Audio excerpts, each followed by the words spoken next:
Hi, hello mga kananay. Ah, ngayong araw na ito ay tanghali na sa amin, papunta ng alauna. Wala akong magawa, ay hanap muna ako ng ulam. Kasi dito sa amin ay pag wala kang hanap buhay, hindi ka makaulam. Pag hindi ka magpangisda, hindi ka makaulam. Kaya ako ay practical na lang po. Kung ano lang mayroon dyan, ay di yun na lang. Hindi na ako maghanap ng wala dito sa amin. Kaya ang balak ko po mga kananay ay pitasin ko na lang yung isang puno kong talong na nauna na may bunga. Kasi mga kananay, sa panahon ngayon ay kailangang be practical tayo. Kung ano lang mayroon dyan, iyon na lang.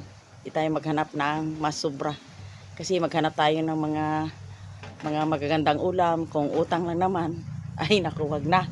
Kasi mga kananay, mulat sa pool na maliit pa ako ay natuto na akong ayaw ko mangutang. Kasi karamihan po sa mga lugar po ay karamihan po ay utang. Kasi problema kung magkautang ka rin at wala ka rin ibayad, nagproblema ka lang sa inutangan mo. Kaya to ngayon mga kananay, kami po ay wala kaming ulam. Kung ano lang mayroon dyan, yun na lang ang aming iulamin ni Jean. Kaya punta ako doon, kagigising ko lang. Kaya hello mga kananay kayo dyan. Yun po, advice ko lang sa hindi lahat po ng mga kananay ay may kaya sa buhay o may ah, talagang may financial. Kundi karamihan po ngayon dito sa amin ay naghihirap sa mga ngayong krisis. Pero awa ng Diyos sa amin ay walang problema. Kasi ako, marunong akong maghawak kung anong mayroon dyan. Hindi na tayo maghanap ng sobra. Kasi maghanap lang tayong sobra at wala namang bubuga dun sa mga igastos ay namumblima ka lang sa pag-uutangan mo. Kaya ngayon po ay kukuha po ako ng simpleng ulam. Yan po mga kananay, yung aking tinanim na small garden. Pero sa totoo lang mga kananay, kahit maliit lang itong garden, pero nakaka-survive sa aming pang araw-araw kung talagang walang isda. Yan po. Ang kananay, kuha po ako ng talong. So mga kananay, ang aking isang puno na talong na una nagbunga. Yan. Kuhain ko po mga kananay ang bunga. Yun. Yan. Lagain namin ni Jean mga kananay. Po mga kananay. Ang aking talong. Yan. Aming lagain ni Jean at sausa lang kung ano diyan, kung may bagoong. Ayun po ay kukuha po ako ng ilang pirasong talbos ng kamuti. Lagain lang namin po mga kananay at isawsaw sa bagoong. Yun.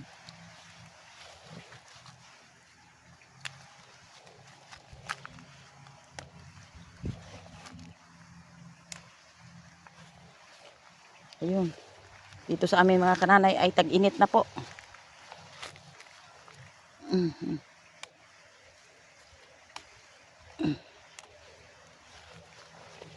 Tag-init na ang panahon. Po yung aking talbos ng kamuti.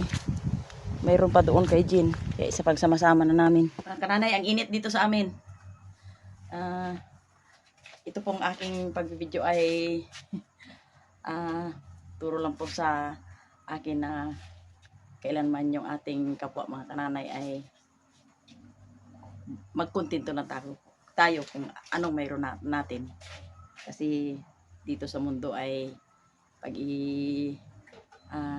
ipairal natin yung mag-ulam tayo ng wala tayong sa budget, wala sa budget ay at saka idaan natin sa utang. Walang ano yun, walang patutunguhan. Lalo kung sa araw-araw wala tayong hanap buhay. Kaya itong akin ay ano lang po sa ating mga kananay, hello po kayo dyan. Hindi naman po ako nagsasabi na kayo ay magtipid. Sa akin lang experience po. Maganda kung ano lang po mayroon dyan, dumating man ang blessing sa atin ay thanks God tayo, pasalamat tayo kay God. Pero ibig sabihin sa tunay kong pagkatao po mga kananay ay wala sa aking kwa na yung pag wala ay mag-utang tayo na wala tayong asahang pambayad.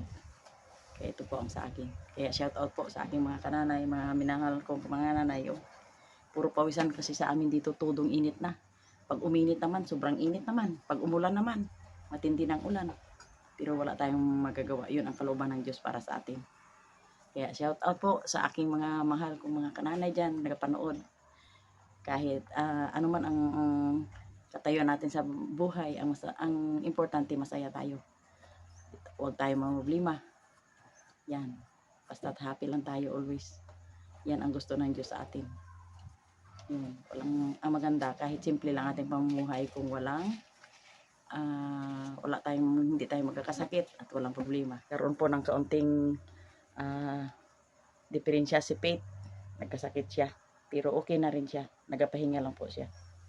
Kaya yan ang aking apo. Kanina po ay yan. Itong aking matulungin na apo. Nagapahinga lang po siya mga kananay. Hindi talaga maiwasan na hindi magkasakit ang mga anak natin o magkaapo. Ang mga apo. Importante po ay makarecover na siya. Nagapahinga lang po siya mga kananay. Yan, dito siya sa duyan kasi napakainit dito sa aming lugar. Kasi yun nga, mga kananay, kung uminit, sobra namang init. Pag umulan naman, naku, parang hindi mahiminto ang ulan. Kaya, pasalamat din tayo kay God at least. Okay tayo at yun ang kalooban ng Diyos para sa atin. Ito po mga kananay, ang aming ulam. Talbos ng kamuti. Linagang talong. At saka may tuyo. May may sausawan sa bagoong. Okay.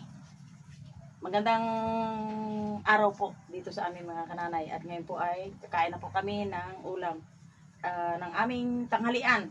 Kasama po si Faith. Kahit siya po ay pero na siya, mahina lang kanyang katawan dahil bagong galing po. Ngayon pasalamatan natin. Pagpalang Ama, maraming salamat po sa mga biyaya sa araw-araw na binigay mo. Pagpalain mo itong aming kakainin na hindi mabubusog. In Jesus' name. Amen. Ipit, kain na. Saan ang gusto mo, Pit yan? Yan, Pit, ang gusto mo. Pit, oh, ito masarap, oh. Pit. Yan. Sa bagoong. Pero huwag ka lang magbagoong. Ako'y lang. Sa mahilig po dyan, kumain ng mga simpleng pagkain. Kain po tayo. Kami po ay sanay na ganitong ulam. Okay, mga kananay. Hindi talaga napakabuti talaga ng God sa buhay namin. Kanina po ang ulam namin ay kanina tanghalian ay yung talong at talbos ng kamuti. Talagang ito ngayon po na purihin ang si Jesus na kami ay mayroong ulam. Ito po, ang tawag sa amin ito ay gulyasan at ang isa po ay pakan. Yan, dumating sa amin ngayon. Salamat kay God na kami makakaulam ngayong hapunan. Yun. Sa amin to ni Jean. Yan, at ang kanyang pamilya. Okay. Lulutuin na namin. Ayan po mga kananay. Ang aming isda na huli ay ito oh. Nahuli. Yan. Ito po ay, ang tawag sa amin ay gulyasan. Paksiwin lang namin mga kananay. At bukas po ay hanapan namin yung gataan. Magata kami ng kung anong meron dyan makita. Ihalo ito. Okay mga kananay. Kanina po ang ulam namin ay talong, lalinaga at talbos. Ngayon, thanks God. Iba na naman ang ulam. Nakatikim na kami po ng isda. Manibago kayo bakit ang isda namin ay isa lang ay, ang ibukas po ay, yung iba po ay tipid-tipid lang, iba ay amin ang ulam bukas na gataan namin ng mga ibang gulay.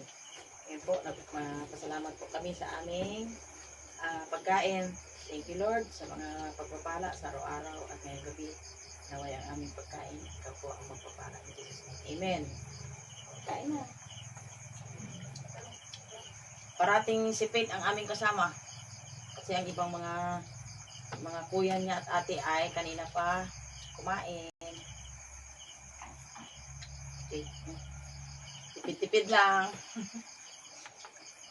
Tipid-tipid mga kananay, mahal ang isda. Taas ang isda na ngayon.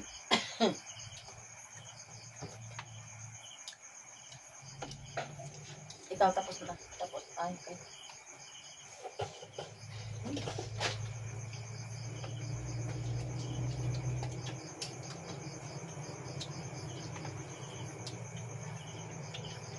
Sarap. Sarap ang pinirito.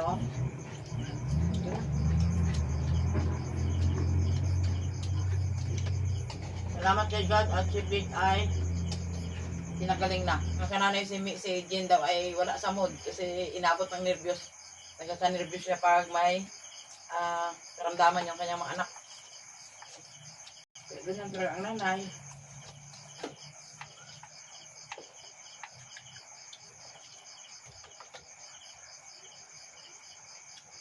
Ayos? Ayos.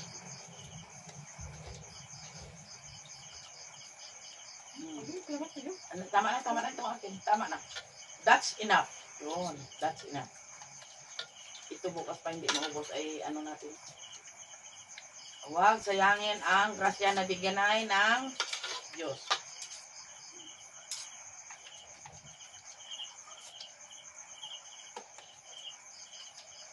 Alam mo mga kananay, yung mga nakikita niyo sa amin ay ito na talaga yung aming reality. Kahit yung paman. Totoo po yan. Pag ako talaga ay may dinaramdam na lungkot talaga. Pag masaya talaga. So, ganun lang. Very natural lang. Hindi kami po marunong mag-artista na halimbawa ay nalulungkot ay tinitin mo magsaya. Stress po kasi talaga ako mga kanalay kasi pag may lagnat ang mga bata at may naramdamang hindi maganda, ako po ay hindi na natutulog dahil naabot ang nervyos pagbabantay.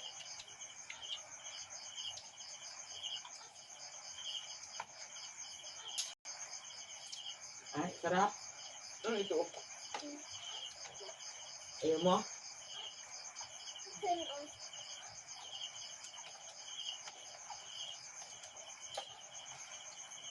Hanggang dito na lang po yung aming pagkain na nagkaroon na po kami ng ulam. Isda. Bukas ulit. Pag-ano po kami. Yung ibang isda po ay aming kataan bukas. Like and subscribe my channel, Kananay Mercy. Thanks for watching. Thank you po sa